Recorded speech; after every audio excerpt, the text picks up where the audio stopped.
What's happening, guys? Wednesday's Wake Up Barstool. Very excited for today. We got a really great show planned, okay? A lot to get to in the NBA and NHL playoffs. A lot of 3-2 series floating around everywhere. And a couple of great guests, guys. We got Saints first-round pick Jordyn Tyson kicking off hour number 2. And then the Rams GM, my old GM, Les Snead, coming by 30 minutes after that. So it's going to be a great 2 hours here on Wake Up Barstool. It all starts now on FS1.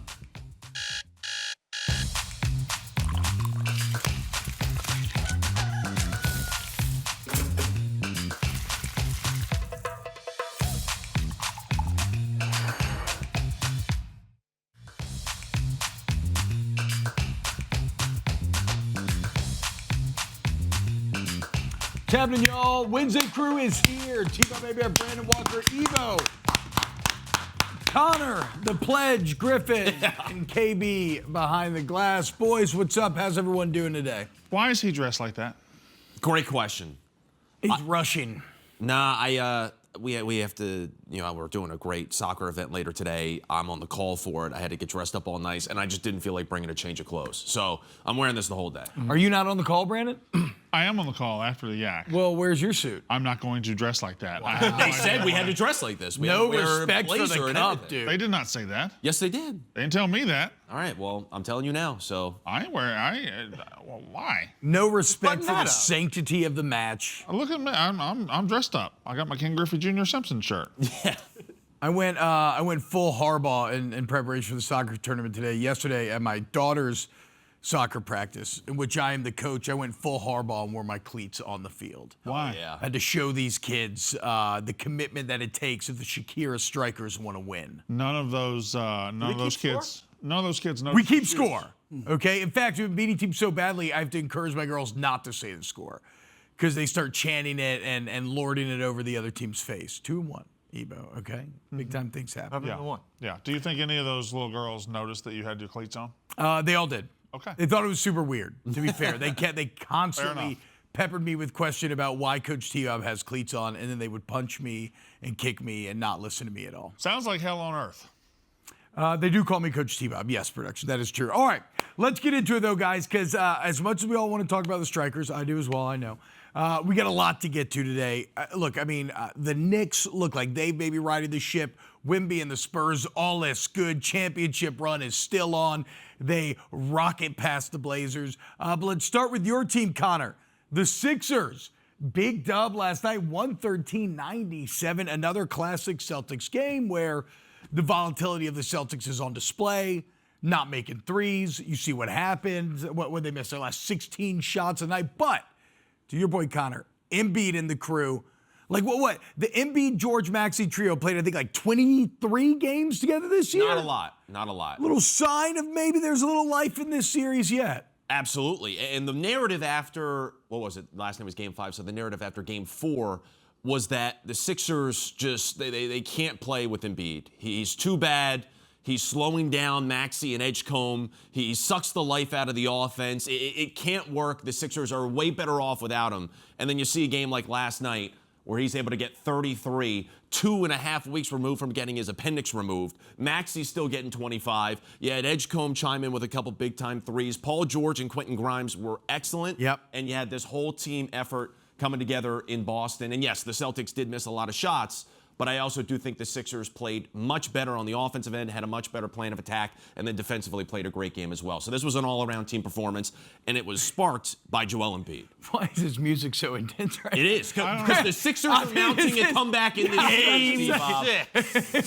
They're mounting a comeback in the series. We're going back to Philly, and Joel Embid is the man. I do think the thought process of criticizing maybe the Sixers weren't going to be operating at their best with Embiid in this series was fair after Game 4. And then last night we saw them kind of mold their talents and mold their team around what he brought to the table. And everybody else played well around him. And the Celtics shot 39 threes. The Celtics are a team that generally shoot more threes than anybody. The Sixers shot more threes than the Celtics. I thought that was unique last night. They beat them at their own game. Do you think that last night, Brandon, was more about the Sixers playing well or the Celtics playing poorly, as evidenced by the I think there's a combination. 14 missed shot highlight package that we've assembled? I think there's a combination. I think it has the The Sixers are, what is this? This is the 3-6 or the 2-7 matchup? What is this? This is 2-7. Sixers are more talented than your typical 7 seed. They just are. that's definitely fair. They're much more talented than your typical 7 seed. Much like I think the Magic are more talented than your typical 8 seed in the East. So you're seeing a lot of games here where when the Sixers are on and when they're really on, they can beat anybody in the league, and that's what happened last night. And when the Celtics are off and really off, they can lose to anybody in the league. Now, having lost that home game, now you got to go back to Philly for Game 6. We've seen the Celtics in a Game 7 at home in this run lose to a team that they were better than. So, this is absolutely a series the Sixers can win now. And I thought after Game 4, this was overdone, done, finished. I would have given the Sixers zero chance. But they have a chance. Game 4, too, the Celtics made... Game 4 or Game 2? Game 4. Game 4 as well. Okay, thank you. The Celtics hit the second most three-pointers of any team ever in NBA playoff history. So, naturally, there's not much that you're going to be able to do if you're the Sixers. And Joel Embid came back into that game. Still was the best player for the Sixers in that game. But, yeah, people were very down on them. Fortunately, that's why the Sixers feel like an NPC to me here. Well, listen, it could easily happen again. It just kind of feels like it's just whether or not the Celtics are making shots. I mean, I know I'm not giving enough credit to the Sixers defense and the adjustments that are made to force them into only 39 threes, but this still feels, to me at least, and it's obviously a mixture, but like if I was to pick one, this feels to me more about just whether or not the Celtics are on there and the volatility they're in. But we'll see. Because if you win Game 6, guess what that means, guys? There's a Game 7. All bets are off. The Celtics are... All bets are off if you win Game 6. Fine, the Celtics are the better team. You just used a lot of words to say the Celtics are the better team, correct? Yeah. I think there's a little more nuance there, but yes. We knew that coming in. We know it now. But the Sixers, in an elimination spot, went on the road and beat the crap out of the Celtics. That has to sound some alarm bells in New England. That has to say, this isn't just a random, they lost Game 1 or Game 2, and then they got it back and they swept the series after that. This is an elimination game.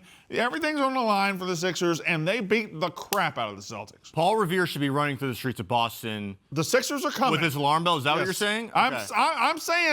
I'm saying this isn't, you can and have... Ben Franklin's got his kite. President Ben Franklin. This is Patriot on Patriot. You can have one of these games in a series. If you have two, all of a sudden you got to start wondering. Now you got to go back to Philly. That crowd's going to be nuts. Like this is. Are you already saying all bets are off?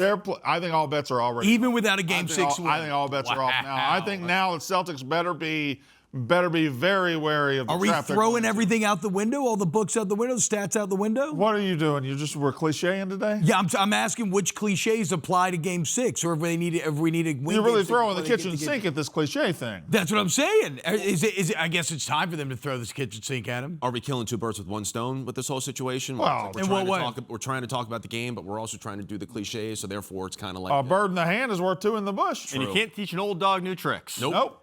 Would you like to apologize to anybody, by the way, Brandon? No. Okay.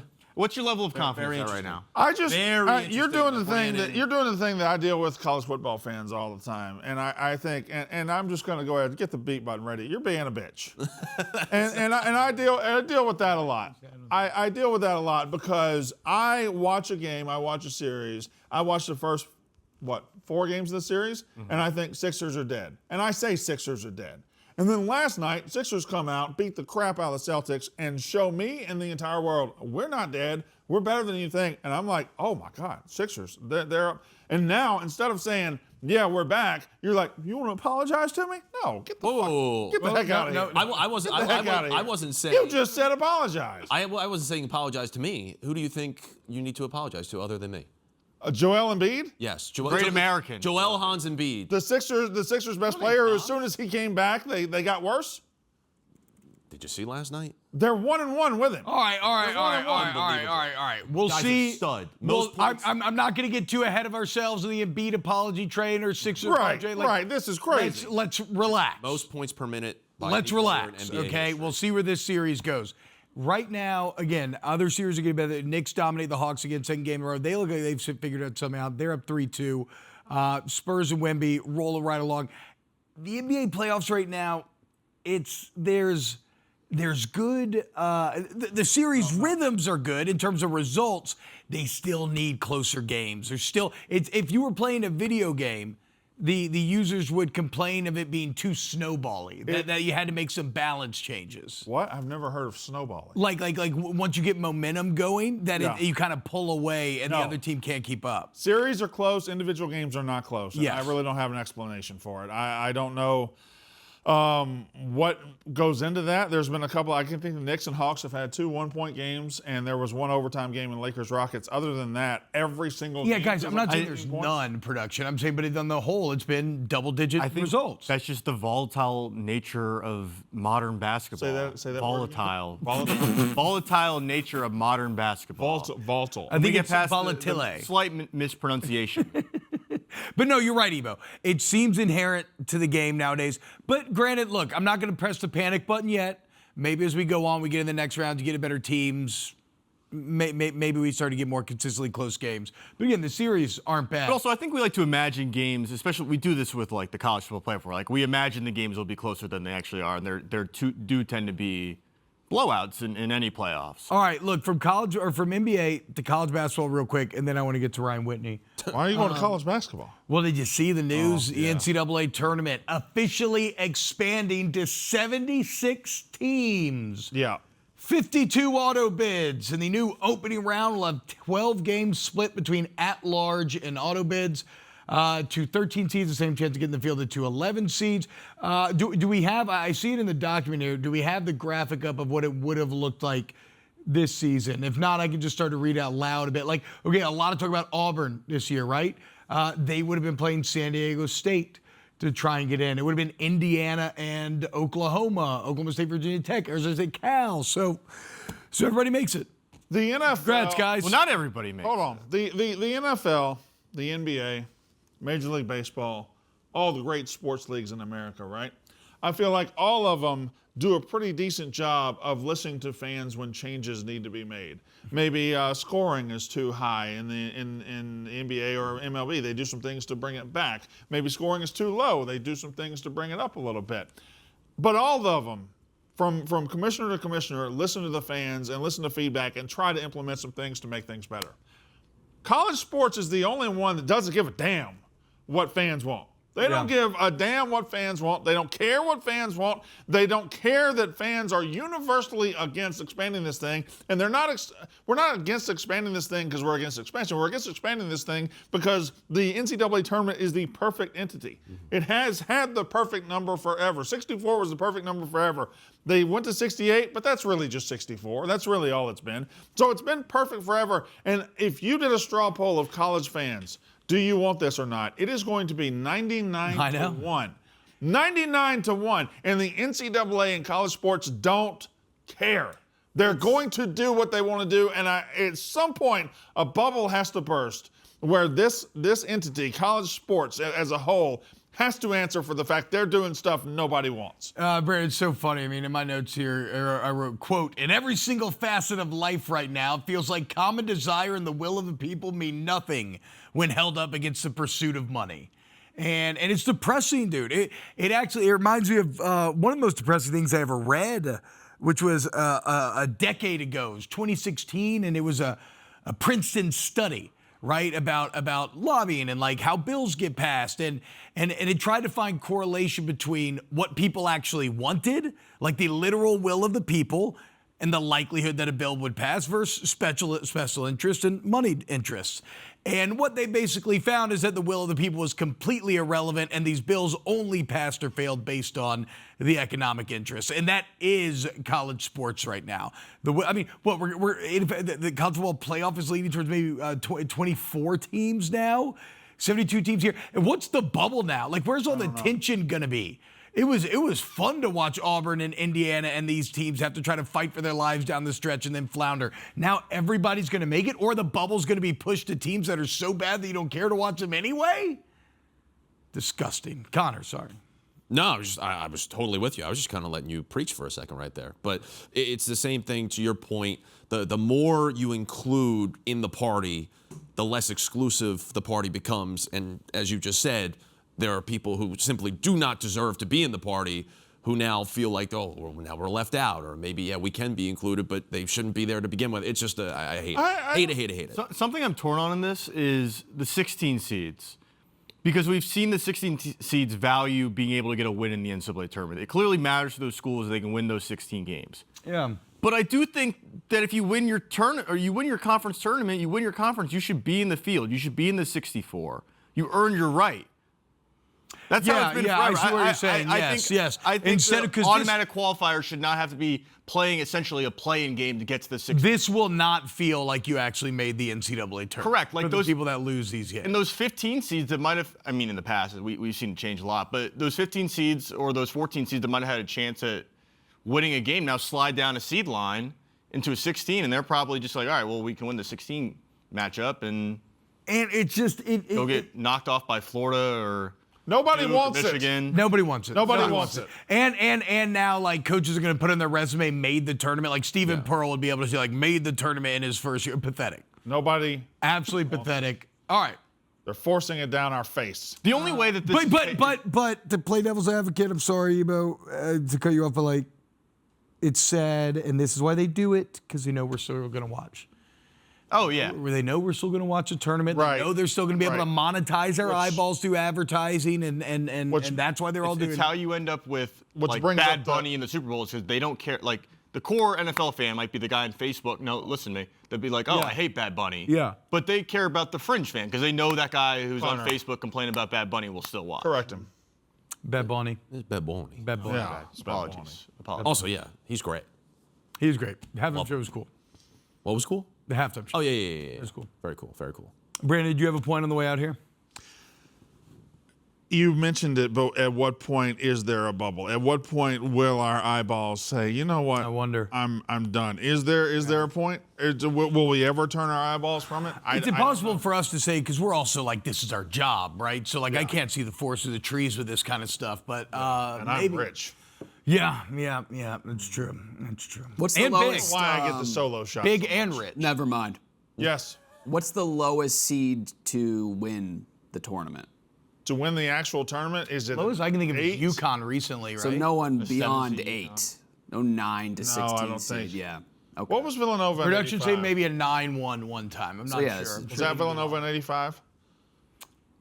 Yeah. Yeah. Wow. Look at God. You are just a steel trap I guess I of could sports look that up, knowledge. right? Thanks, It guys. is unbelievable. Yeah, one of the cool uses of AI. All right, real quick. Should we do? All right, no, I'm going to make an executive decision here. We went a little long. We're going to save Whitney for later in the show. We'll keep him in our back pocket. Do a tease. Many people are saying that Ryan Whitney may have cursed the Buffalo Sabres. We'll break down the film later. We'll let you know. Well, that's Plus, what the graphic says. we got. Well, many people are saying it, including apparently our graphics department. But it's not. I don't know. We're going to discuss it. Busy out there Yeah, right they're now. already tailgating the White Sox game. And we got Ebo not even sunny today. Baseball Bonanza. We're going to look a lot of MLB to get to. Firing tyrants all over the place. More.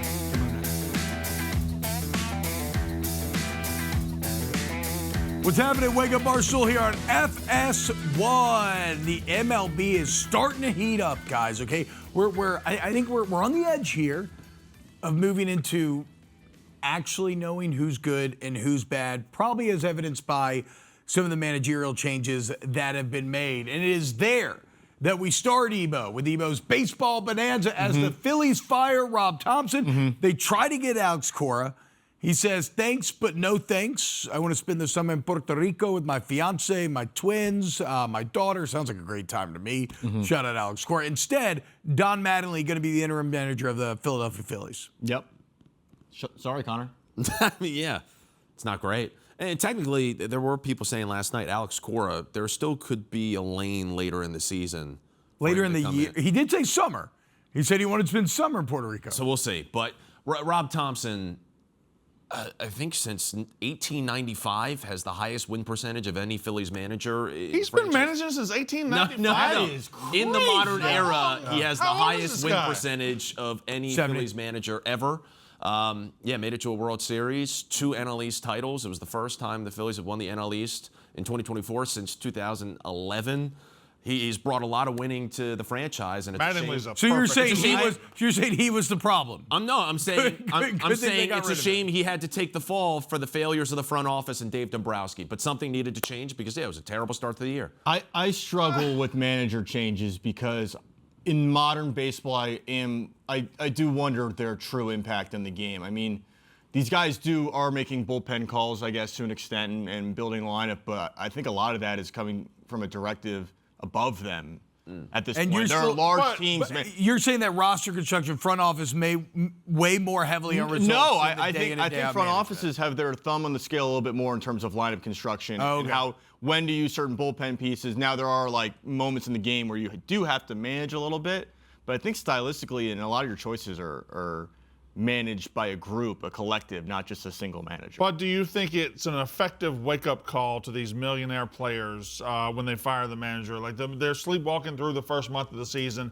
There's probably this thought process they can turn it on whenever. They're not that worried about their start. All of a sudden their manager gets fired. Oh, snap into it. Something like that. Is that how you use a manager firing? Well, and that did, in fairness to the Phillies, it happened in 2022. They were sorry. I threw another 20 in there. A little bit. 2022, Joe Girardi gets fired in the middle of the year. Rob Thomson comes in to replace him, and then boom, the Phillies go on this pennant run. They go to the World Series and everything like that. So maybe that is the spark that this team needs. I mean, they had a shutout win last night over the Giants, and the bats all of a sudden just came alive. But I don't know exactly if this is. I kind of love this storyline. Mattingly last year got to the World Series, right? And like Don Mattingly's he was a bench coach for the Blue Jays, and he's never won a World Series in like 60 years of pro baseball. I feel like this is the perfect for him to win a World Series. Maybe. He's going to do I hope so. He's going to have the Dusty Baker story. Yeah, maybe. I did find, shout out Chris Branch, writes the Pulse for The Athletic every morning. I found a wonderful little nugget in there that I wasn't aware of, that I'm sure some are, but So Preston, you're the one keeping the Athletic alive. who is Preston Mattingly? It's Don Mattingly's son. Yes. What's his title? General Phillies GM. Yeah. Meaning Preston is now his dad's boss. Yeah. That's got to be a good feeling, dude. Hell yeah. Yeah, Dombrowski still is like the end-all, be-all, but yeah, technically, Preston Mattingly in the GM spot. By the way, Dombrowski had a terrible press conference answer yesterday where somebody asked him, essentially, what type of faith should we have in you? And he was like, I'll let you answer that on your own. It's like, answer the question. Philly fans they love to hype up a roster coming into the season. They love to say World Series or bust. We didn't hype up this roster. Yeah, you did. No, I did not. You said World Series or bust. Go back and check the tape. You said World Series or bust because of the roster. I said at this point, given that this core has been together for now Ebo. 4 years, if you don't win a World Series this year, it's a bust because we got to win something at some point. You love to believe in the roster coming in, and as soon as they start losing games, roster, you're like, oh, the GM's terrible. He put together a bad. Lost Ranger Suarez, tried to go get Bo Bichette, didn't work out. Bo Bichette's terrible. It's the Yeah, same, but you it's didn't the know same- that coming in. No, it's the same roster, but older and older and older that we've had since like 2022. All right. I really not hope doing nobody it. has TiVo anymore because I might have picked the Phillies Astros World Series on the show at one point. Okay. Maybe. Wow. Yeah. I mean, hey, we all miss. TiVo's just built into all the Yeah. apps now and everything. Ebo, Hi. you have put together Yes, I had it on my phone. grouping of some truly absurd on-pace statistics for some of the top players in the Yes. majors right now. What's blowing your mind when you look at how guys are pacing? Some crazy on-pace stats I wanted to get through from And I yesterday. love an on-pace stat, by the way, guys. I truly do. Munetaka Murakami is on pace to break the all-time home run record. I said that last week, but he's on pace to break the all-time AL home run record, which has become the biggest home run record in baseball over the last 5 years. Yeah. He's on pace for 67 entering yesterday. He's also on pace to break the strikeout record, which we'll get to later, but all in all, a pretty fantastic start for a guy who, for some reason, teams just did not seem interested in. How fun for White Sox fans, dude, to suddenly have God, he hits bombs. I need him in the home run giant derby Japanese so bad. monster to just would- smash home runs. I would love if we're here in July and him and Ohtani are competing in a home run derby. Yeah, I've heard that he's kind of like the Japanese Shohei Ohtani. Yeah, I mean, Ohtani is. yeah, he's kind of like the Japanese Shohei Ohtani. That's a joke Also, I stole from somebody on Twitter. I apologize, whoever wrote that. We won't get to it in this show, but there might be another Shohei Ohtani. I love that. There's Hey, 0 doubles. 0 doubles. All his extra base hits are homers. How is that possible? He hits tanks. That's all he does. That's all That's still Murakami does. crazy. That's why he's pacing for the record. He's like No, Big he's Al crazy. from New Jersey. He never hits the ball off the wall? No. No Okay. cheapies. All right, so Murakami, AL record potentially. What else do we got? Okay, so James Wood, very talented young player. He is currently on pace for 246 strikeouts, which would be a new all-time record. He is one of 7 players on pace to break Mark Reynolds' record for most strikeouts in a season. Yes. There are 7 guys Now, is this... Now, that might just be modern baseball. I have a question. You can ask it. How many players after April every year are on pace to break it? Because April is the worst offensive month. That I don't know. Because that obviously 7 guys aren't going to break the home run record. And I feel like April, the first 2 weeks, you got cold weather and everything, and the bats are always behind the arms this time of year. So I feel like April's always going to give us 8 or 10 guys that have a lot more strikeouts than they're going to have in May, June, or July. I would tend to agree with that. But I think a lot of these guys, like Gunnar Henderson is a very good player. He is on pace he's going to play every day. So there's guys that are going to play every day that are breaking this record. Like Mark Reynolds was a play every day guy. Do you know what the record is? 223. That's the all-time record Yeah. for career. So is there a correlation between lots of strikeouts and stardom? Modern baseball doesn't look down on the strikeout as much as they used to. They used to look down on the strikeout. It's like setting the NFL interception record. You can only set a strikeout record if you play a ton, right? Yeah. Like, so you're good enough to be in there every single day. So here are all the guys on pace. James Wood, everyday player. Munetaka Murakami, everyday player. O'Neal Cruz, everyday play. Nicholas Kurtz, everyday player. Zach Neto, everyday player. Hunter Goodman, everyday player. Gunnar Henderson, everyday player. And Kyle Schwarber is now at 223. How would they be on pace to break the record if they weren't an everyday player? Because you could theoretically be a guy that struck out a bunch in April and will find his way to the bench. Okay. All right. What's up next? Yordan Alvarez? Yordan Alvarez, entering yesterday, on pace for 50 doubles, 50 homers, only been done once. Brandon, without looking at the screen, do you know who did it? Yes, I do. Who did it? Yep. I'm actually shocked that you don't know this. This just feels like a Brandon Walker layup here. Just trying to think. Who would have done doubles? 50 doubles, 50 I would say homers this. in the same season. I was surprised to see this. I mean, I knew he was an absolute beast back in the 90s. Trying to read it any Mantle? Went to Albert LSU. Bell. Went to Albert LSU. LSU Tiger great. Albert Bell. So yeah, Psycho. Yordan Alvarez off to a red hot start. I like Joey Bell better. Continue, Ebo. Yordan Alvarez is awesome. He's fully healthy this year. Him and Aaron Judge will probably be competing for the best hitter in the AL. Obviously, Aaron Judge has heated up a lot over the past week or so, but yeah, healthy Yordan Alvarez is back, and he hits daddy hacks. Now, excuse my Ignorance? yes, excuse my ignorance here, but this next one to me feels like the craziest of all, and it has to do with Nick Kurtz and the walk record here. Well, it's not a record, but Nicholas Kurtz, Smart. first baseman for the Athletic A's. He had a walk last night. He's The on who? pace. The Athletic A's? The Athletic A's. Okay. The Athletic A's. He's currently on pace for 174 walks. He had one last night. It's only been done by 2 guys in MLB history. Oh, I know. Barry Bonds and Babe Ruth. That's correct. There you go. I mean, second year in the big leagues, and you're entering a territory that's only been That's done what by I'm saying. That's 2 why this is the craziest stat on all Yeah, of this. the is 2 that greatest home run hitters. Kurtz should be sitting there outside with Hank Aaron. Ruth and Bonds out of nowhere. So I thought he was having kind of a disappointing year. He doesn't have the power numbers yet, right? But if Nobody's heating up. But if he's walking a lot, that's Yeah. a very good sign. Yeah. I mean, that means you're making good swing decisions, and over the long haul of the season, that plays out in large sample sizes. So, yeah, crazy. I saw this yesterday. I was like, there's no way. 2 guys I think are on pace to break the doubles record, Ernie Clement and Taylor Ward.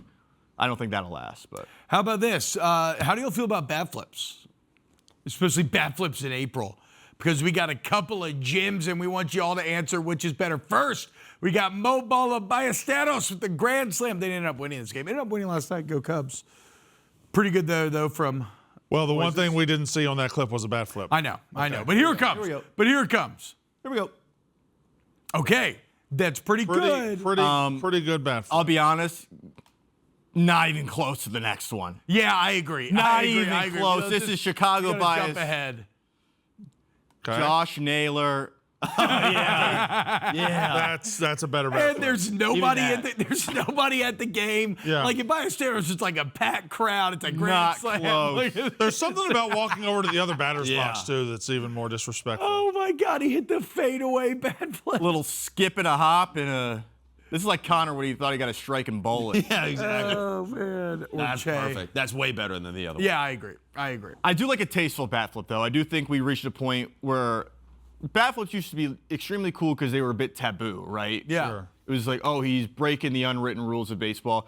I think we reached a point where people started spamming him and they weren't cool. If you do it it's like with some motion like that, like Josh Naylor, and that's cool to me. Have you seen the one that's going viral right now? And I don't know if it's an old clip or not, and I don't know if it's high school baseball. I think it's high school baseball. A guy hits a home run and he lays the bat. Yes, I did see this. I think that might be old, but I did see this. Okay. Yeah. I saw it yesterday as well. I know I'm getting old because I am being targeted by these high school baseball clips to try There's to a lot of them, rage. yeah. Where they like, I can tell the algorithm wants me to be like, I can't believe these kids. No respect for the game. T-Bob, I watch them all. I know. I watch them all. I don't respond If because it they says, suck me in. if the tweet says you're not going to believe this call in this high school game, I'm watching the crap out of it. All right, coming up next, my favorite part of every single week, Connor Griffin's Griff-Ins and Outs. I'm leaving. Wake Up Barstool.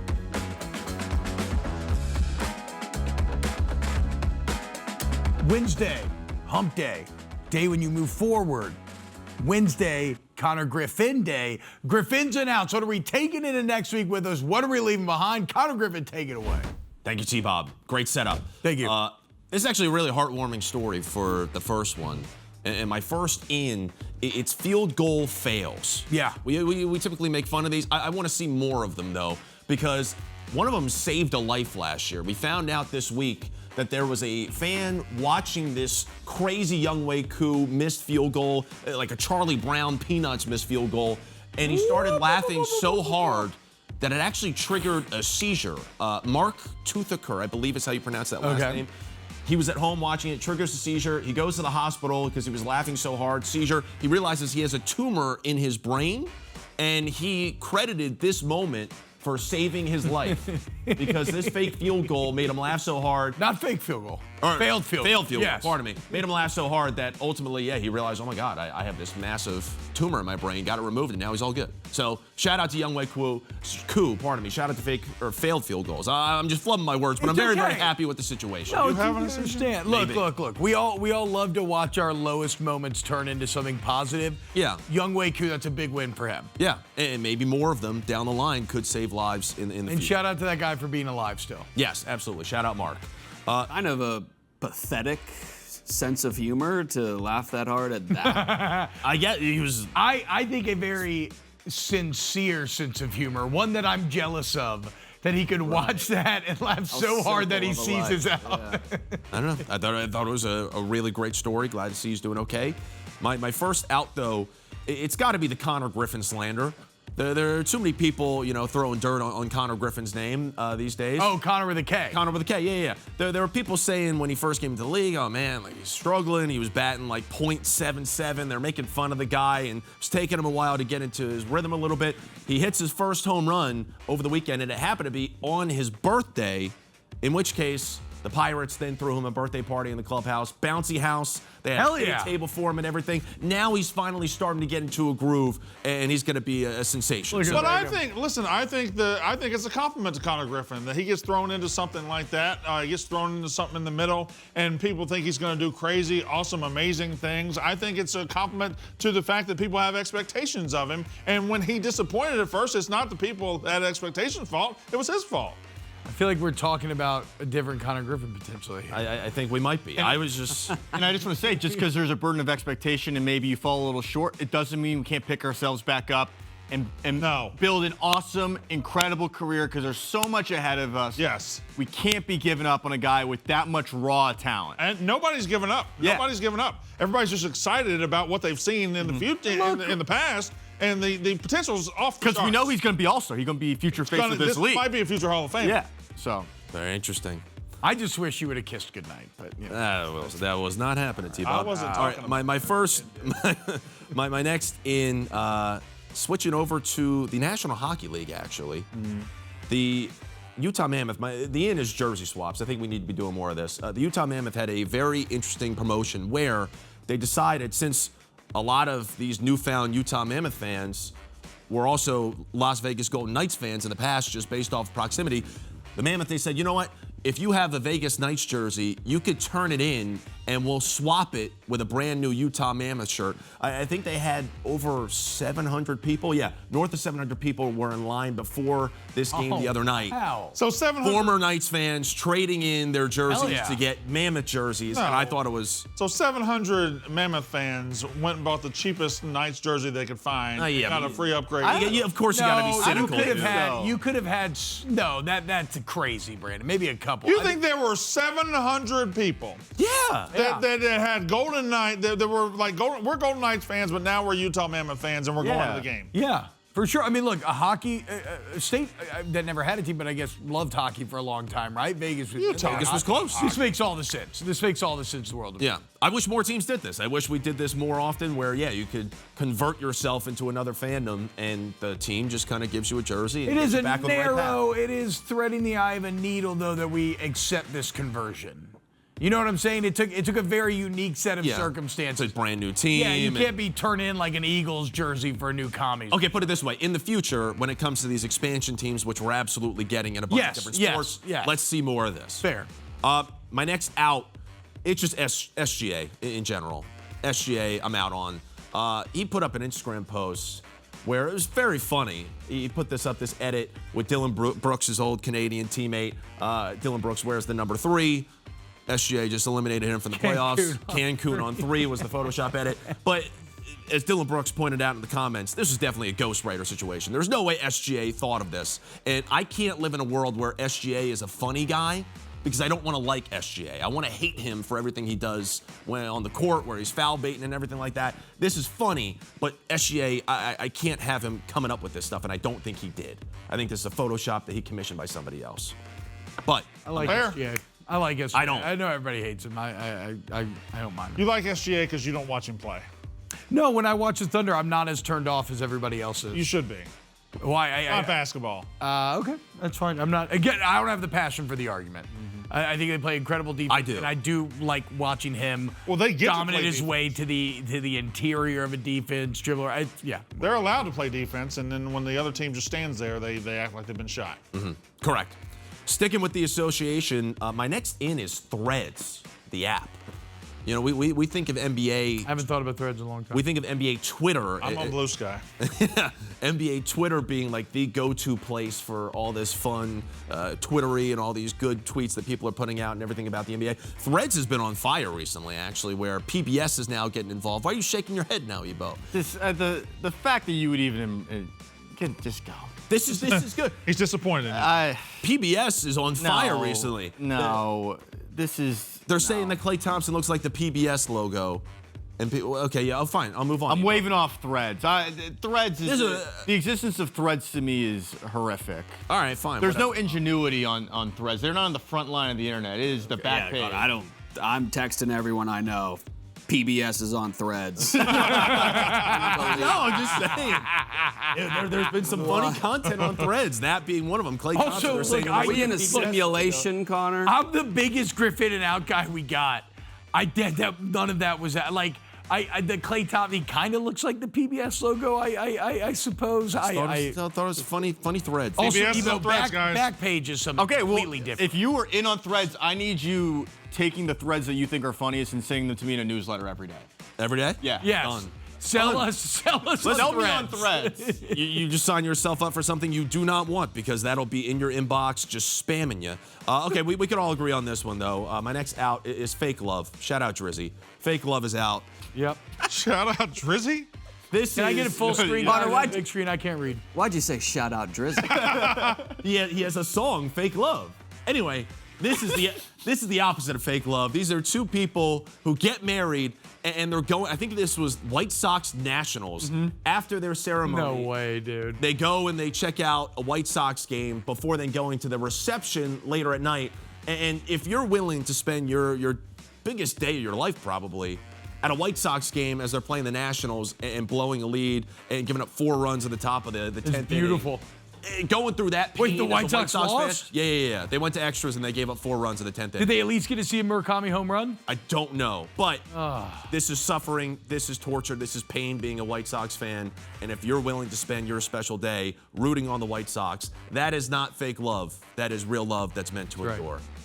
Shout out Drizzy. Shout out Bill and Jordan. Great job, Connor. Thank you. I hope I rebounded after the Threads one. People. Are we It was doing great. not happy about Threads that. was maybe the biggest loser of any doing what? Griffin and out that we've done yet. We've done a lot of music in this segment. Are we doing a music segment later? Yes, we are. Okay, doing all right, music all right, segment cool, later. all right, All right, cool. come Shout on out, up, Drizzy. guys. Look, head to You the world shouted of out college Drizzy twice in football. 1 second. One of the major players in next year's college football landscape seems to have landed in some hot water. Talking about Brendan Sorsby. We'll get to it next here on WUB.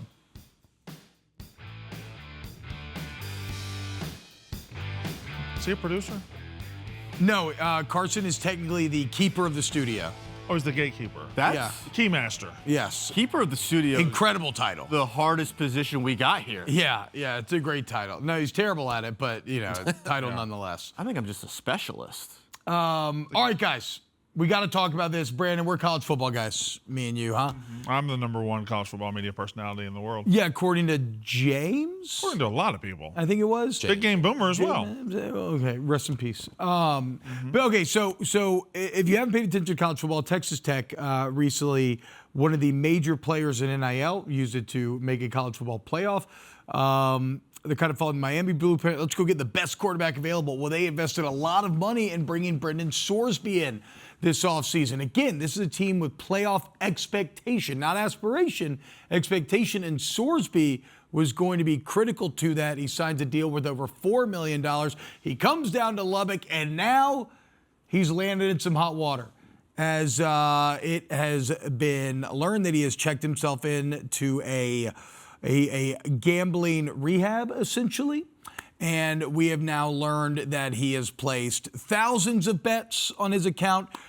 Maybe the most headline-worthy one, when he was a player at Indiana back in 2022, he did place some bets on Indiana. Now, he wasn't playing a ton, necessarily wasn't able to affect. Well, but yes, those are the facts as they are. Well, there's a couple things here. A, if you were placing bets on Indiana in 2022, you're obviously just a bad gambler. You're obviously just kind of stupid. Secondly, Believes in his team. he has checked himself into a rehab facility, and given that he has done that, I hope he gets the help that he needs, and I hope everything comes out well for him. So let's focus not on the individual, let's focus on the team now, Texas Tech. Because Texas Tech is a team last year that was... Well, real quick, let's set up the potential penalties, okay? Because if you bet on your own team, if you bet on the sport that you play in your Fountain of Influence game, that's a permanent loss of eligibility. Right, and you don't think I was getting to that? Oh, that was going to be part of the. I thought we were going to say talk Because about.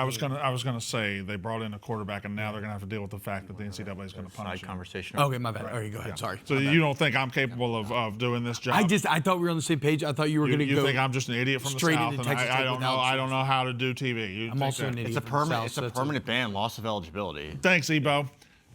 We're talking about a team that last year got to the playoff, and what happened? They couldn't score. They didn't have a quarterback. And they said, hey, we invested in the defense, we invested in the offense, now we're going to invest everything in the quarterback position. And this was a team that they thought was built to go win a national championship now that they've added the quarterback to it. But they have to face the very real possibility that due to the punishments likely going to be handed down by the NCAA, they're not going to have this guy, and it dramatically changes the Big 12 title picture. It dramatically changes the national title picture. It dramatically changes the playoff picture if it is still an if he cannot go next year. And it makes me wonder, this is probably the most active team in the transfer portal in the entire country.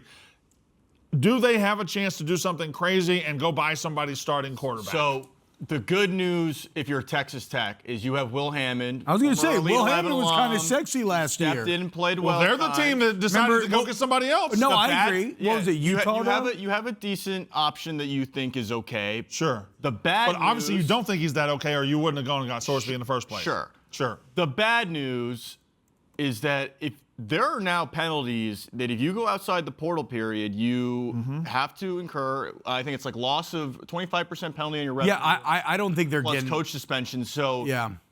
and like you said, they're very publicly in the portal. So if they go publicly out in the portal, they're going to publicly commit a recruiting violation. I don't think they're going to be able to go portal. I think it's Will Hammond. It's that room. It's whatever's going to happen to Sorsby. I think the NCAA is expected to say, but expected to recommend a permanent loss of eligibility. But yeah, a major shakeup on the college football front. And as we enter this new era of college sports and gambling apps and everything else, one that may become more and more common. Very quick on the portal thing. I understand there are restrictions. I understand there are rules. I also understand in this world of college football, there are no rules.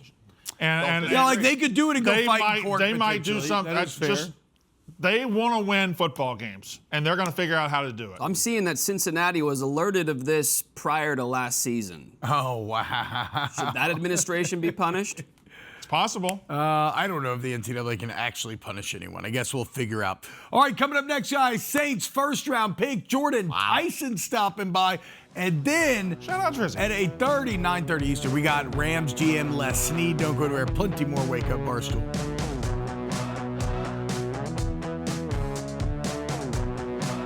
All right, guys, coming up here in a couple of minutes, we'll have on my guy, Jordyn Tyson, first-round pick of my New Orleans Saints. Oh, he's your guy now. He's my guy now. I'm the one that last week was saying, I don't care if Carnell Tate goes first. This is the best receiver in the draft. That was me. And I said that was a great opinion, Brandon Walker, especially after he landed with the New Orleans Saints. But before we get there, guys, Ryan Whitney last night. Of course, Whitney very famously said Buffalo had a 0.000% chance of making the playoffs. It goes viral. It's on billboards, yada, yada. Blade Gang's taking over the playoff scene. Ryan Whitney rollerblades all the way to Buffalo for the game yesterday. He's being honored before the game. The crowd's loving him. It's all going well. And then they bring him out to do a saber chug. And what followed may have cursed the Buffalo Sabres. Now, the chug cursed him, or just his being in attendance at all cursed him? I think everything was going swimmingly until the chug. All right. And I think he got the jersey. He got the oh, Dave. 0.0. Fantastic jersey. He got the Dave Portnoy jinx, but I mean, Oh, God. Oh, turn it up. Turn it up. Oh no! Oh, Dude. my God. Oh no! Dude. Spit some of it back up. Oh no! I mean, you just gotta tip it and rip it. Don't meet your heroes, man. That was. Why did he look But he so was trying to tepid? get the crowd fired up. That's like Do this! that's like patting your head and rubbing your belly. It's That a was little the tougher mistake. than you think, probably. Is that? Oh, so that's why he was doing this thing. That was his the arm. mistake. Yeah, his both arms his arms synced were moving up. at the same time. Oh, See, God. yeah, like he's doing the double fire up. This is tough. so his right arm's trying to also fire him up, and it's also yeah. messing with the flow of the Yeah, beer. and I also want to defend him. I think that is a tough thing to chug out of. No. weird No, physics. no. So it's like I an don't. MC Escher-esque paradoxical apparatus in his defense. Yeah. I do not grant him that defense. Because it does not matter if he spills on himself. That is still better than what we just Just witnessed. turn it up. Sure. you're Just saying. turn it Let up. gravity You go. want Just spill, go crazy. Then you raise the sword. Yes, You're like, exactly. You Yeah, slash the look, sword. I don't care that I'm spilling. I'm taking it all down, and then you hold your hands up. Look at me, Sure. Buffalo. I And would like it's- to consult with Ronnie Deutsch on the functionality of that chug, because he's the only expert I We just respect. got to get him a saber and. Yes. I mean, watch him honestly, go. if you really wanted to go functionality, he probably. You ever like chugged off against one of the guys on like the Mexican beaches? No. And you got to spin it. You got to spin it right before you get in the whirlpool. Like if you're ever chugging out of a bottle. Did you really ask gotta that question? spin it. Have you ever chugged off against a guy at a Mexican beach? What a pastime. The big guys. What are you talking about? The big guys. They wear the sombreros and they have the pictures of the Polaroids How of all often the do you think big we're ones. on Mexican beaches? No, T-Bob's I don't know, right. dude. T-Bob's I'm right. just saying, He's man. right. Anyway, all right. The only two people that I've known to go and live on a Mexican beach are T-Bob and Mincy. And Andy Dufresne. Andy Dufresne. All right, guys. I'm very excited for our next guest. New Orleans Saints, first-round pick, Arizona State badass. I'm talking about Jordyn Tyson. Jordan, what's up, man? Thank you so much. Oh yeah, we got the Arizona State helmet in here, right here. Thank you so much for joining us today, man. How you doing? I'm good. How are y'all? Doing very well, man. Okay, first off, full disclosure. First off, Jordan, I got to say something. T-Bob right here, the host of the show, is a Saints fan. So ever since you got drafted by the Saints, he's like, Jordyn Tyson is my guy. He's my guy. But I, Brandon Walker, the #1 college football media personality in the world, last week before the draft said, this is the #1 wide receiver in the draft. This is the guy you want. I don't care who goes before him. This is the guy. So he's going to claim you, but I've been a Jordyn Tyson guy since day one. Well, I appreciate both of y'all. See, perfect answer from the young man. That's how it goes. Jordan, let's start very basic, man. I know what this means to you. I know you've been working your entire life for this. You come from a family full of incredible athletes. Emotionally, What did it feel like? What went through your head draft night when you got the call from the Saints?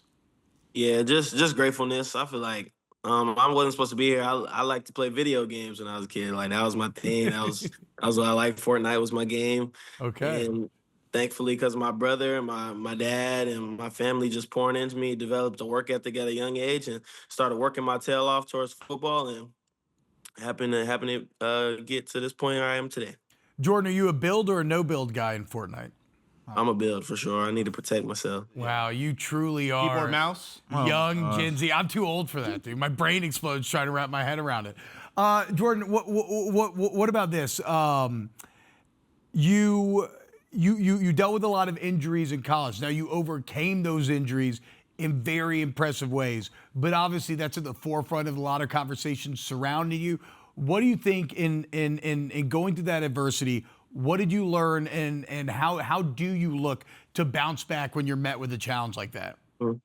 Yeah, just keep going, keep continuing to work on what got me there, which is work ethic, and that's all you can do. I feel like it matured me in a lot of ways. I feel like a lot of the times I couldn't have a serious conversation. I was just always in a playful, jokeful mood. But because of the injuries, I got very mature and could articulate how I feel and tell you how I feel and stuff like that. So I think it was a blessing in disguise.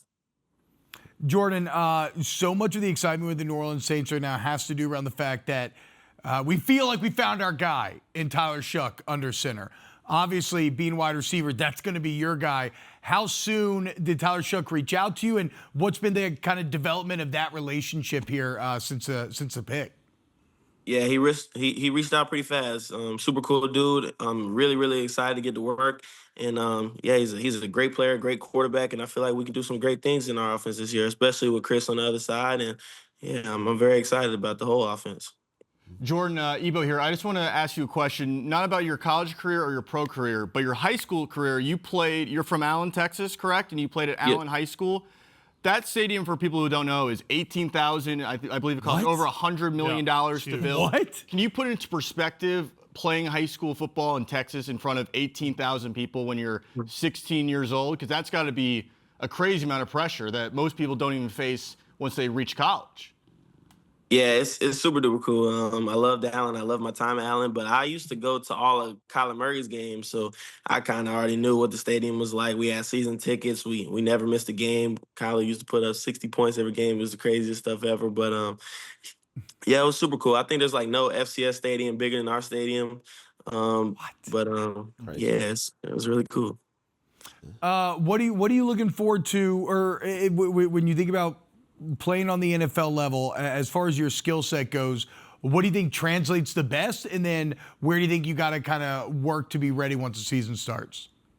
I think just my versatility, just being able to play every position, inside, outside. I think my competitive edge translate. I feel like in the big games, that's when I play the best and shoot. Every game's important. Every game's not an easy one in the league. So I think those two things. What about this?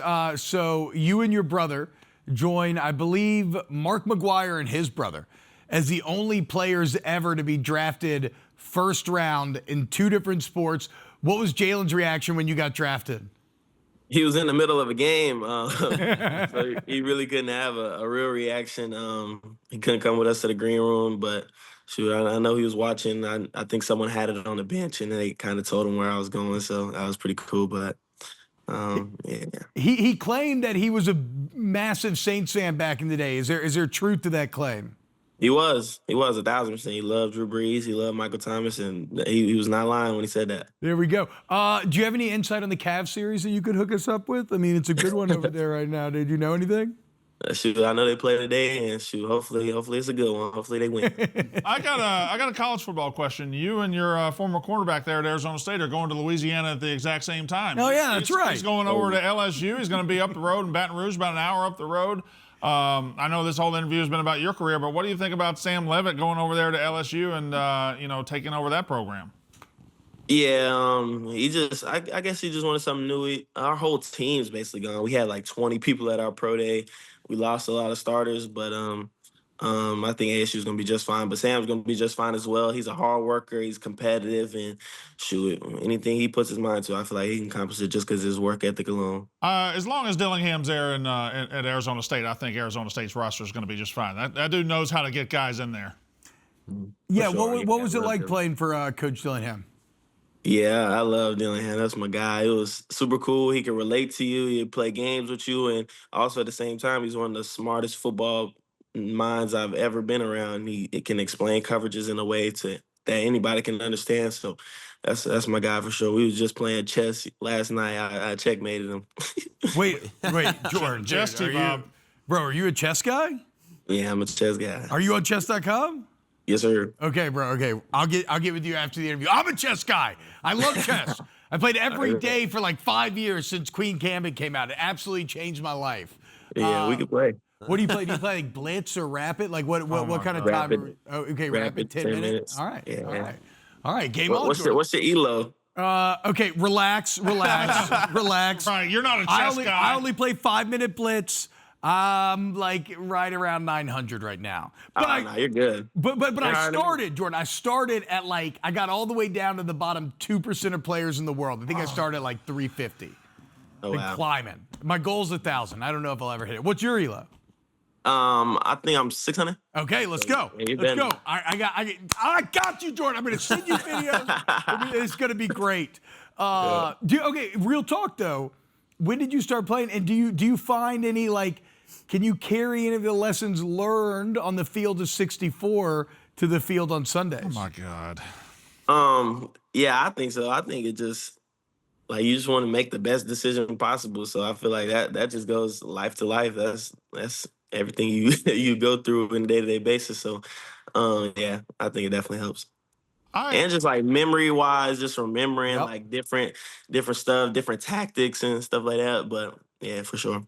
I'm going to ask you a question, and I don't want you to take it the wrong way. I would like for just take it to surface level because I'm sitting next to him. He's 6'5", he's 300 pounds. He played 4 years at LSU, but he is a gigantic nerd. Yeah. All he cares about is Star Wars. All he cares about is chess. Yep. And I haven't known you very long, but I know that you played Fortnite as a kid. I know that you love chess.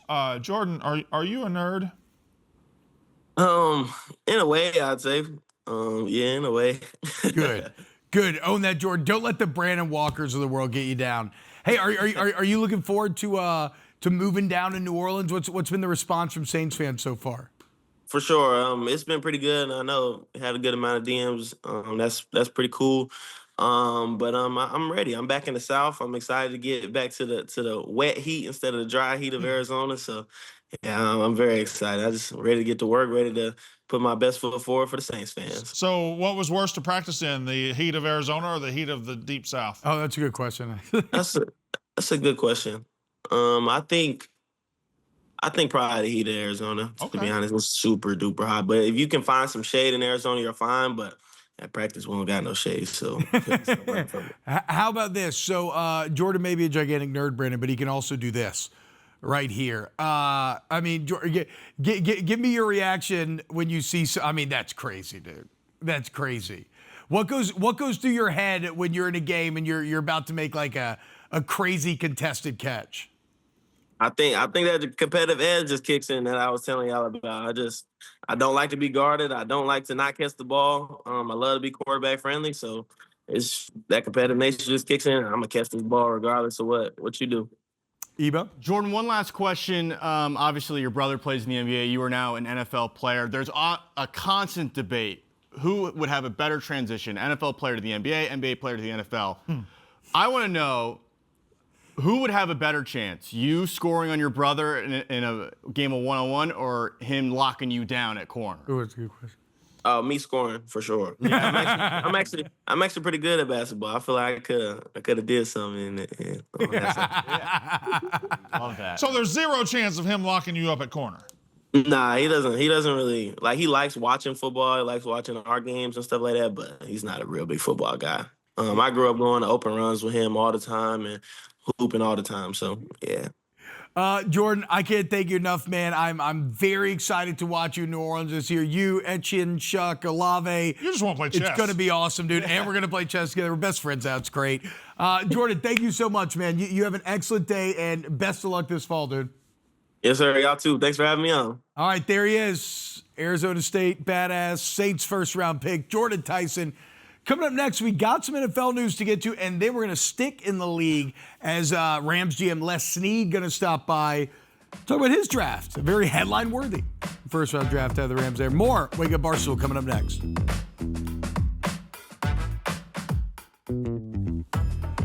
Welcome back to Wake Up Barstool. NFL news, guys. The Pittsburgh Steelers have placed a right of first refusal tender on Aaron Rodgers. This is something, relax, Connor. This is something that is not used that often, but it does a few things here. First, it gives the Steelers, if he were to sign anywhere else, it gives him the ability to match said offer. And also, if he were to sign somewhere else, would give the Steelers a potential compensatory pick. I believe the value is at like a fourth rounder. The final piece of the puzzle is that two final pieces. It raises Aaron Rodgers' money he was going to make this year by 10%, up to about $15 million. And as far as the deadline is concerned, once training camp begins, Aaron Rodgers cannot sign anywhere else. So Steelers very clearly saying, Aaron, we want you. Aaron Rodgers maybe still saying mum a bit on the situation. The year is 2075, Connor. Most people are dead. And the Steelers and some team somewhere out there is waiting for Aaron Rodgers' decision. Are we going to do this the rest of my life? We might. We very well might. How long has it been? Has it been a decade now of teams waiting for Aaron Rodgers' decision? This is crazy. Now they're right of first refusal. They're just making stuff up. Yeah, that's not real. It's the same thing as his predecessor, as Yeah, Brett Favre. I know, that's what I can't get over. He's literally just doing the Brett Favre. It's every year, man. Just you're either playing or you're not. Why do we have to go into June and July wondering about Aaron Rodgers? And he's not that good anymore. Oh. What was that? He's not. I mean, he's nowhere near as good as he used to be. I think. Well, what did you think not that good anymore his stats were misleading last year. I don't think I would very good. I would qualify him in the bad quarterback tier now. If you look at like what he did his whole career was pushing the ball down the field and amazing arm strength. He's maybe the number one check down. Why do you keep making such in the noises? NFL right Shout out, Jersey. Shout out, Jersey. Two years ago with the Jets, he almost had 4,000 passing yards. And that was with What's the that Jets. got to do with? That was with the Jets. Right now? Garbage And then time. last year, still top half of the league in terms of touchdowns, in terms of yardage, in terms of completion percentage. I still think he's got some left in the tank if you give him some more pieces. But last year's Steelers team was really trying to put something together out of nothing, and I thought he did fine. Well, if Only he's had 7 picks on the year. If he's not loving the crew, he can't. No, he's not not loving the crew. he can't. Listen, can't come back. and of course, this is all a holdover until 2027 when Drew Aller takes the reins as the prince who was promised for the Steelers franchise. We all know that's you're gonna still happen. on that. You're still on the. The problem is Aaron Rodgers is all me. Like he doesn't care about anybody. I Aaron Rodgers. actually do like the Drew Aller pick by the Steelers. Yeah, third it's round. worth the flyer. Like, absolutely. Yeah, 100% worth the flyer. Already hitting it off with Mike McCarthy. There's more talent in there than Penn State allowed him to show. Yeah. I would. I don't I guess I would agree with that. I would say it's over, but Connor thinks the seem that it's far from over. Ebo's got to stop. What are you guys doing? He's doing Drake lyrics. I'm not feeding into the Drake lyrics. It's just Ebo.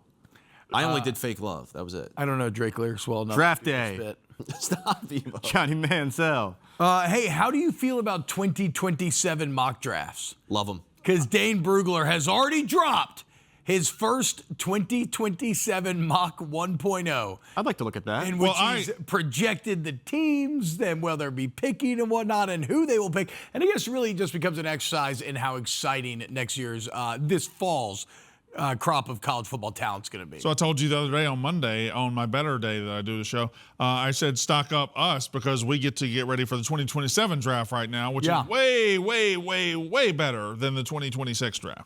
How about this? So he has the Cardinals selecting Arch Manning, one overall. Not good grammar. Miami taking Jeremiah Smith. He's got the Browns going Dante Moore. The Jets, Leonard Moore, the quarterback out of Notre Dame. Dylan Stewart, the edge, going to Tennessee out of South Carolina. And then Cam Coleman's interesting, Brandon, because to the average college football fan, Cam Coleman's probably not on their radar. He's kind of been buried at Auburn for a couple of years, but this is a former Mr. Alabama football. He is incredibly talented, and he will now be playing football for the Texas Longhorns. Kim Coleman is going to make a lot of noise this fall. Arch Manning was someone down the stretch last year that I think if you were paying attention, you're like, oh, he's actually playing a lot better. And I think it has reached a point where so many people were like, I was paying attention, that is the Arch Manning hype train off the tracks, out of control? Or is this a proper level of expectation for a guy coming into last year? We had this expectation. I think it's right where it ought to be, and I think unlike last year, it is now earned. Last year it wasn't earned. Last year it was all name and projection, and for the first month of the season, he was flat out bad. He was terrible, and he played behind a bad offensive line all year. But something happened about halfway through, and trust me, I got a pretty good up close view of this. He just became what we thought he was going to become. They started running him a little bit more. His down the field throwing was better. Who's the receiver they've got? Wingo, the great number one receiver they've got. They started hooking up a little bit.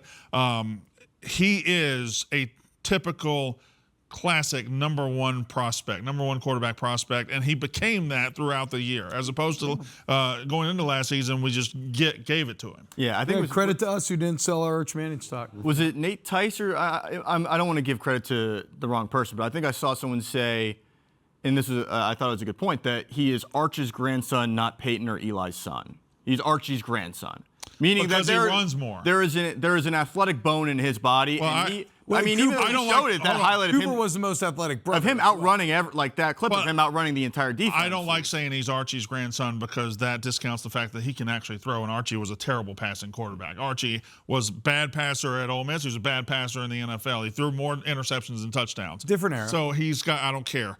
Look at his stats. They're god-awful. I know, but he won He it. cannot throw. He couldn't throw. He could just run. But Peyton and Eli can both throw. They're elite throwers of the football. So I think he's a mixture of all of them. Mm-hmm.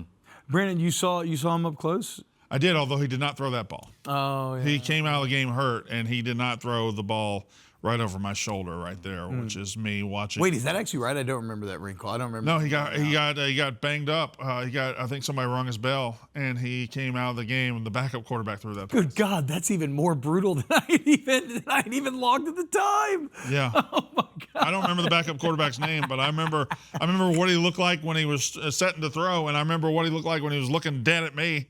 All right, so we have Les Snead coming on next. We've got an incredible quarterback play coming up this fall in college football. We think, real quick here, do you think that Snead and the Rams made the right choice going with Ty Simpson with these next? Yeah, I think it was a terrific pick, and I think it was a terrific pick for the main reason of their playoff team. They're a perennial playoff team, and with Stafford, they're going to continue being a playoff team. How often are they going to be in the top 15? Yeah. Very rarely. How often are they going to have access to a guy like Ty Simpson? And for the first 6 weeks of the season last year, Ty Simpson was one of the best quarterbacks in the country. Yeah. It went sideways later when he got hurt, and Alabama's offensive line was hurting bad. But I think Ty Simpson is a great pick for them. All right, coming up next, guys, we have the man himself, Rams GM Les Snead here. Wake Up Barstool. Don't go anywhere. More on FS1.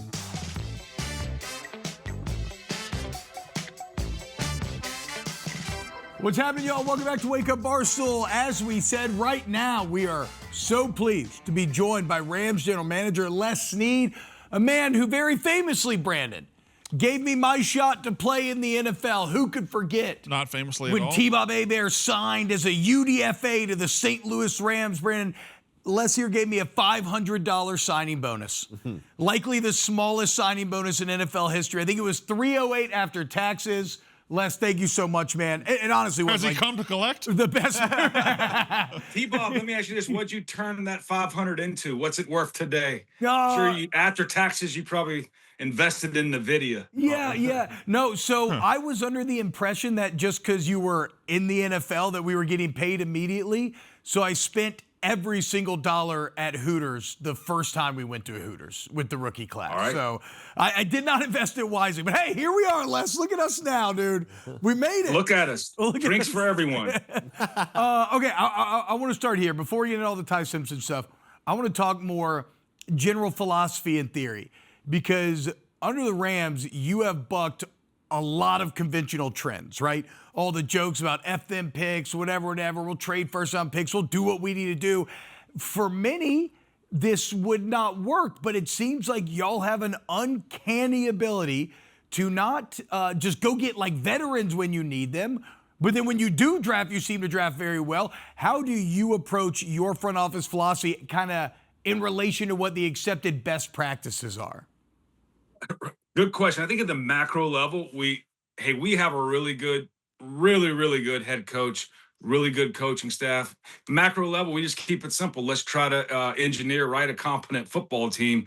And there's a lot of ways to acquire players when that's your vision. Now, at the micro level, I think there's an element of we like to say, I call it efficacy, right? Do you have evidence of where you are, right? A lot of people call them windows, but you need evidence. And with that being said, you can then strategically look at all the mechanisms there is out there to acquire, football players within our, the NFL ecosystem, the game theory of it all.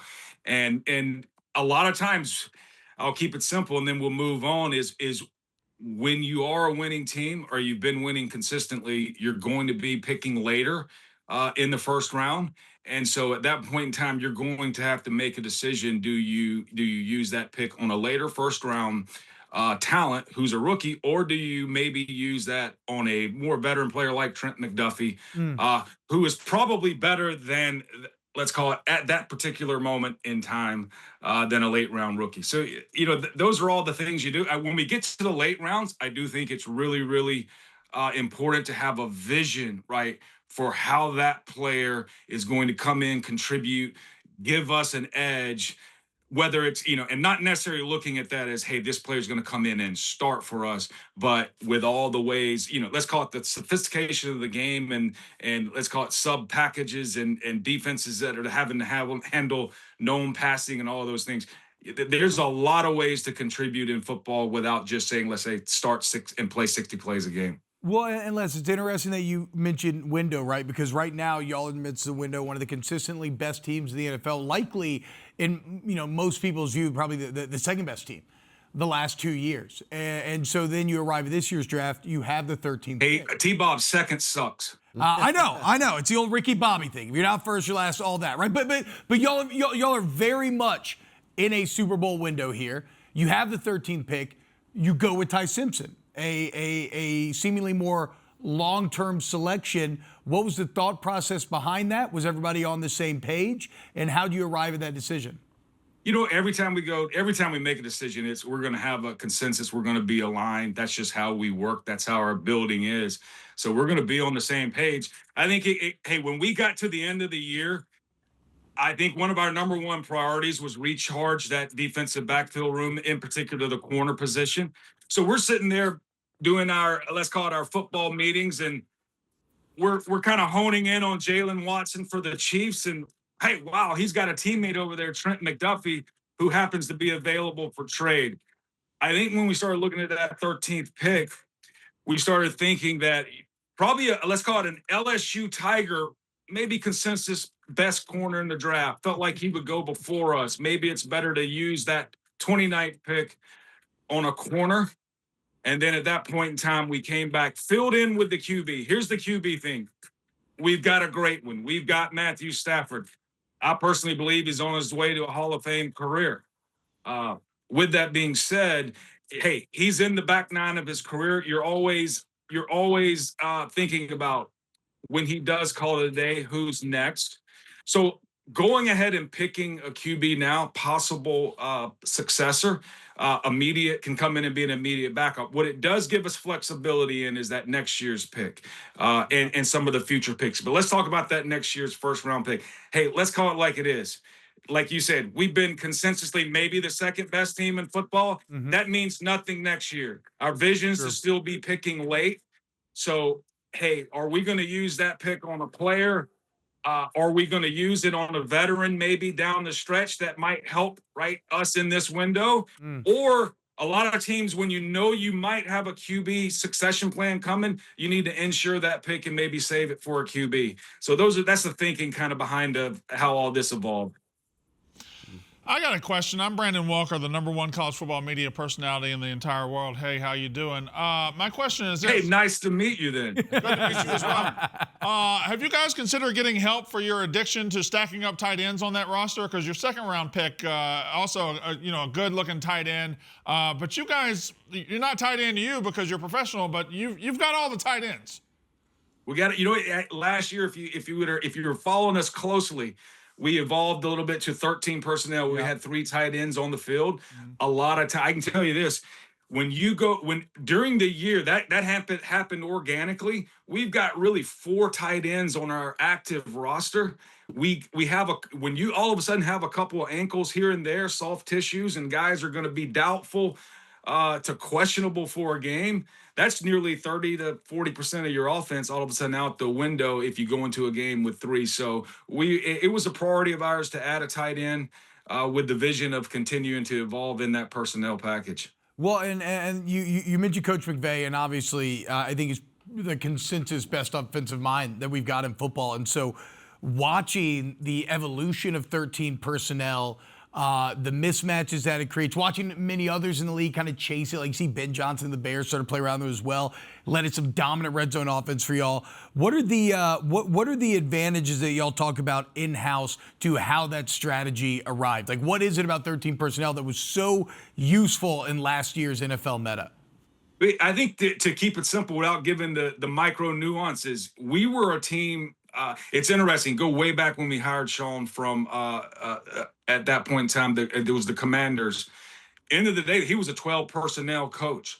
A lot of his plays are run out of 12 personnel. He comes to Los Angeles, and we quickly evolve into an 11 personnel team. And probably since he's been our head coach, our offensive play caller, we've probably been in 11 personnel more than any team in the NFL. So there is an element where, okay, that's what teams are expecting you to do, right? They're trying to catch up. They're getting in their lab, trying to figure out ways to disrupt 11 personnel force. So I think at a simple level, it allowed us to do something, an element of art of surprise. And then also, not a lot of people have been in the lab yet trying to figure out how do we, engineer chaos to that package.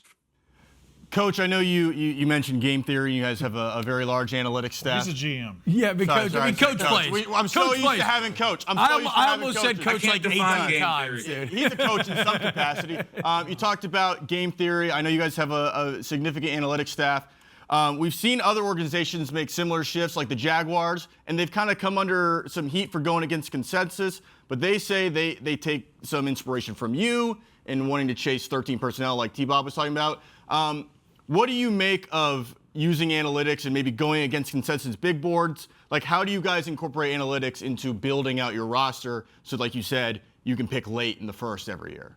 I think analytics is, again, I think you probably didn't hear me, but I said I probably can't define game theory. Yeah. I got a clue kind of what it means, right? I wish I could say we were really, really elaborate. We were close to, let's call it SpaceX or NASA in terms of, putting people on the moon. But so let's go at the end of the day, we do use analytics as a tool. It's a way to, dive into a lot of the data that's been accumulated over the years. And hey, is there some concepts? Is there some assessments from that data that help you moving forward? But let's call it like this: football's been people have been copying each other for a lot of years, and I think, like you mentioned, when you're a successful team, and if you're a successful coach, successful offensive coach, a lot of the better coaches go study those schemes, and really it becomes a little bit of a copycat. And then sometimes, even though you don't want to belittle copycatting, right? That's a smart thing to do. That's working right now. Let's implement some of that. And a lot of times when you're the second or third iteration of it, you might even make it better than the first iteration. So, I wish I could say this all analytics, but it might just be old school football, watching a lot of good football tape and going, you know what, that's working. Why don't we try it here too? So why did you sign T-Bob Hebert? Did you owe his dad money or something? Oh, come on. Let's go. Have we ever, do we got any film to roll, T-Bob? Yeah, we should, dude. Not Thank in you. color, no. Thank you. it does look very old now. When you can line up and play in the SEC, right, on the line of scrimmage. Yeah. That's real football down there. That was definitely an easy sign. And hey, playing this center position, look, that it's almost like you're a quarterback that got too big, right, T-Bob? Yeah. I mean, you outgrew the quarterback. You can probably throw like QBs, but you know what? You outgrew it. You ate a little bit too much Cajun food. Yeah. But the cool thing is, centers unsungly, right? Some of the smartest players on the football field. And the things they have to do, how quickly they have to process what's going on, make protection calls, and all those things help the QB get plays into the right play and things. Hey, dab you up if I can. That's right, Les. No, I mean, it is crazy. I've said this plenty, but like in the 4 months that I was there, or whatever, I made it to like final cuts or whatever, I learned more football in that 4 months than I learned my entire life. Like the mental level of the NFL is on a different level. It's incredible. It was the best experience of my entire life. What about Ty Simpson? Kind of same thought process, but like, what did you see out of Ty that led you to believe that, okay, we really like this kid and this could be a potential successor to keep this train rolling? I think I heard you mentioning it, as you were segueing in, the first, few weeks of the season. The neat thing is it didn't start well, right? Mm-hmm. His journey. Oh yeah, that's true. His journey is especially in the age of the portal, NIL, you have a dream to play at Alabama. You have a dream to play for Coach Saban, right? There's a coaching change. You're still trying to get there. He opens up against Florida State, and I grew up in Alabama. So I know this. Got a lot of friends who are Alabama alum and pulled for that team. I know this. The sky was falling in Alabama. Yes. But to see Ty, his teammates pull out of that season, right, and have what we call a successful season in the SEC, getting to the championship game, not quite getting it done, getting to the playoffs. That's a benchmark nowadays in college football. But again, Ryan Grubb, his offense coordinator, had been in the NFL for a year with the Seahawks. So there was some pro-style elements to his game, easy evaluation, similar to what we were talking about, Bob, the ability to process. We like to call it this. A lot of quarterbacks can throw the football. Can you come in and actually execute a passing offense? Those are some of the things we saw with Ty. And you know what? He's got that, I don't want to call it sneaky mobility, because he was a 5-star dual threat coming out. So there's some legit mobility there that allows him to maybe avoid some of those known pressures where all of a sudden, guess what, T-Bob, the center didn't make the correct call.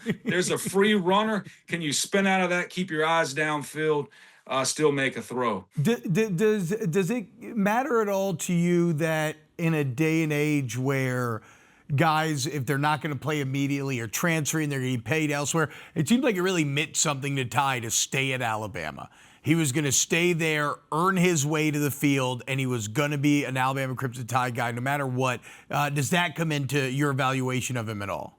I think it's a variable, T-Bob, but I'll be honest, I don't think we hold it against anyone for moving on. Just that's the system. Yeah. Right. That and sometimes, right, you're moving on for right, maybe even better football situations, moving from a lesser level to a higher level. I mean, Jared Verse, one of our players, is that type of player that went from Albany to Florida State. So sometimes it's financial and all of those things. But I do think in Ty's case, being from the SEC, there's some traditions there that mean something. So I think I've heard him say it, right? When you put that handprint down in their kind of sidewalk, walk of fame, when you were a team captain, it probably does feel a little weird that, you got your handprint right there in the middle of Tuscaloosa's campus, but all of a sudden you're playing for another team the next year. So yeah. I totally understand that dynamic as well.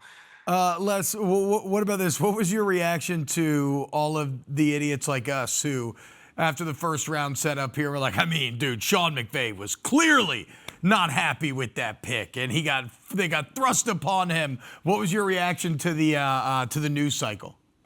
Oh, the news cycle is the news cycle. Sean we've been meeting together, Sean, myself, a few others for probably 2 to 3 hours every workday morning since late February, talking about free agency and the draft. So he's been lockstep with us. I tell people sometimes everyone got to know a Sean McVay on a Tuesday during the game week as he's trying to figure out how to crack the code of an upcoming opponent. But you know what? I can't say this. like y'all have a really good show here. You're in the content business. That's going to be part of it. Especially right when you're a team like us, you make somewhat of a surprise pick. You got to understand that, right? That there's going to be discussion about what you did and why you did it and all those things. After you make that pick, that's part of it. That's a good thing, right? Hey, that means a lot of people are engaged in what we do. Les, on the way out here, man, cannot thank you enough for your time. Again, it's been absolutely fantastic. Looking forward to this next year. I mean, it's y'all. You got the Seahawks, the defending champs, the Niners, always a threat, always good. What is life like in that NFC West year in and year out? And what the way you just described it, life sucks in there. But like what it's kind of like iron sharpens iron a bit, but what do y'all got to do to emerge? You know what, that is true. I can't say you play those two teams twice. You might even play one or both of them a third time in the playoffs. But I do know this, when you get through that gauntlet and you do get to the tournament, there's not you're not going to play as formidable opponent as them. So you're ready for that heavyweight fight. Les, cannot thank you enough for the time, man. This was awesome. Thank you. Enjoy this season. Hopefully we'll talk to you again sometime soon. You have a great day, man. No doubt. Thanks for having me, guys. All right, take it easy. Enjoy the coffee shop. Say hello to my mom. Hey, Mom. What's up? I love you. Well, the audience doesn't have any context on that. That was an off-air conversation. Yeah, that's true. And now everybody's going to think that Les Snead's sleeping with my mom. Yeah. Well, hi, Mom, nonetheless. And she's not sleeping with Les Snead, for whatever that's worth. They're neighbors. Oh. They're neighbors. Shout out Mrs. T-Bob. Yeah. I don't think that's how that works. No. Coming up next, we're going to close out the show. We got Ask Wub, guys. You hashtag Ask Wub. We'll answer your questions on Twitter. Go on Twitter. Oh, and shout out Drizzy. We're building our own coaches playlist. Shout out Drizzy, indeed. That looks fun. Let's go there now.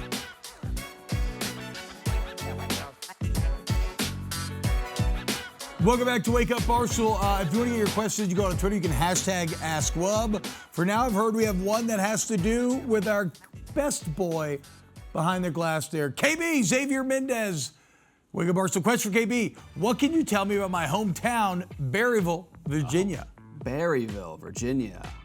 I think that's like a charming country town in Clark County, named after swordfish star Halle Berry.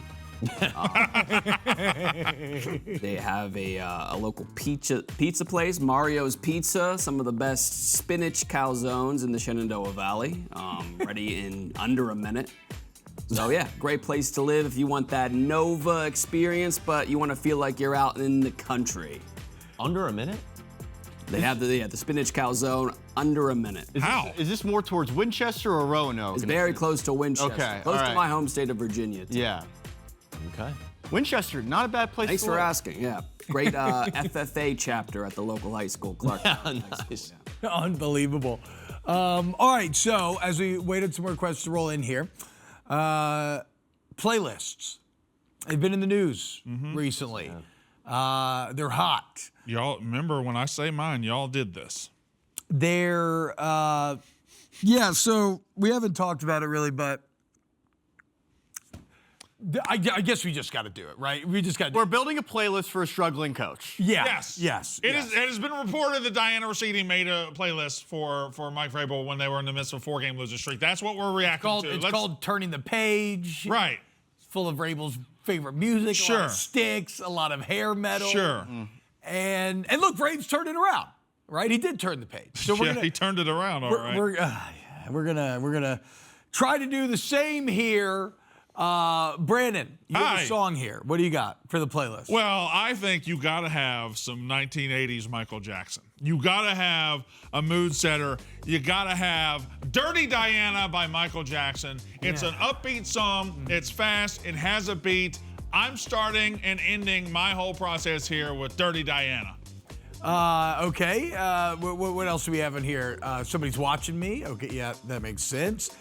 You've Got a Friend in Me, Randy Newman, one of the great all-time soundtracks. Yes. Who made these? Clarity is crazy. That was mine. That's my favorite song of all time. Who put Clarity by Pony Zed. by Genuine?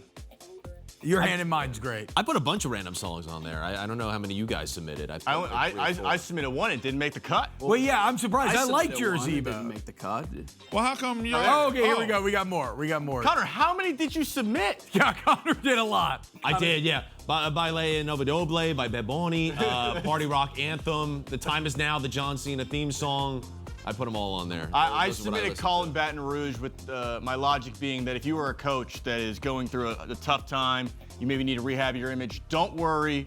You can be Colin Baton Rouge in a little bit and end up as the head coach of LSU. That's That'd be Baton sick, Rouge. dude. I would take it. Somebody spelled. Oh yeah, look at that. They did it wrong. It's all good. KB, did you submit one? Yep. Pop That Thang Nasty Mike by Swishahouse. I think Works. I've always been a big Bob Marley guy. No Woman, No Cry. Of course, two women cause you to cry. So one is the perfect number. I know you talked about this yesterday, KB, in y'all's very profound deep dive that I'm still not sure why I haven't seen clips of it, how it happened. But yeah, you got into marriage and how nice it is and having that partner, that singular person with you. Yeah. Oh, I love Bob Marley. I just put on songs that hype me up. Did you get the point of what we were doing? Well, the original playlist was kind of all over the place, and I thought, yeah, might as well throw some songs on there. Why The Time Is Now by John Cena? I have it on my Apple, on my songs, loaded onto my phone. Brandon, you'll get a kick Jazzed out of up. this. There's somebody on this playlist on the screen right now whose birthday is today. Well, LMFAO? I thought Willie Nelson's birthday was yesterday. It's today. Turned 93. All right, Kyle, Today. who's wrong? Oh no. Kyle, you told me yesterday was Willie Nelson's birthday. What did I do? Did you have the wrong date yesterday when we did the birthday discussion? Yeah. Oh my God. Today's April, no. Today's April 29th. Was everything fraudulent yesterday? Was it? Now I'm starting Does that to mean think. today's Daniel Day-Lewis's birthday as well? I'm thinking that the spinach calzones weren't actually done in under a minute. And now. Jerry Seinfeld? Wow. That's. Daniel KB, Day-Lewis. it's all falling apart When's, here. when's Jerry Seinfeld's No, no, birthday? Hold on. You have to question. When's Dale Earnhardt's Oh. birthday? I think I was talking about today. Yesterday. So everybody's birthday that y'all mentioned on the Yak yesterday is actually April Actually, today. 29th. It works, yeah. Okay, so it's today. Just take your conversation, copy and paste it to today. Well, happy birthday to Willie So how many Nelson. good birthdays are there then today? Today? Yeah. Today, Daniel Day-Lewis apparently, Jerry Seinfeld, Willie Nelson, Dale Earnhardt. Dale Earnhardt. Wow, Loaded. unbelievable, dude. The Big Four, the classic Big Four there. So loaded they got 2 days to talk about it. All right, we got one more Ask Wub on the way out here, guys. Oh, by the way, we are going to do a Wake Up Barstool post show. If you want to hang out, go to the Wake Up Barstool YouTube channel. I'll be hanging out for about 30 minutes after the show. Ask Wub, and so many great guests on Wub, guests in the last 8-ish months who've been on. Who are some of the white whales you'd like to land in the future? Diana Rossini. Diana's been a great guest. I love Diana. I hope everybody makes it through this. I would say, The Rock. Peter Jackson, but that's not really a God, sports you're guest, such a dude. nerd, man. I gotta go Peter Jackson if I could get Peter Jackson. I got to go Ryan Russillo. Oh, I hope I can chat it up with him someday. We had Russell on already. Maybe I know. Yugi Moto, shout out Drizzy. Yeah, it got to be Drake. Ash Ketchum. Baby Yoda. Grogu. Hey, the new new movie coming out. Maybe they want to get a little more Up advertising in going. 23 days? 22? Very excited. Should be good. Happy birthday, Willie Nelson. King Griffey Jr. King Griffey Jr. be sick. For Shout sure. out Drizzy. We Happy love birthday, you. Jerry We'll see you tomorrow. Seinfeld. More Wub. I've been down so long, they look like up to me. They look up to me. Shut up.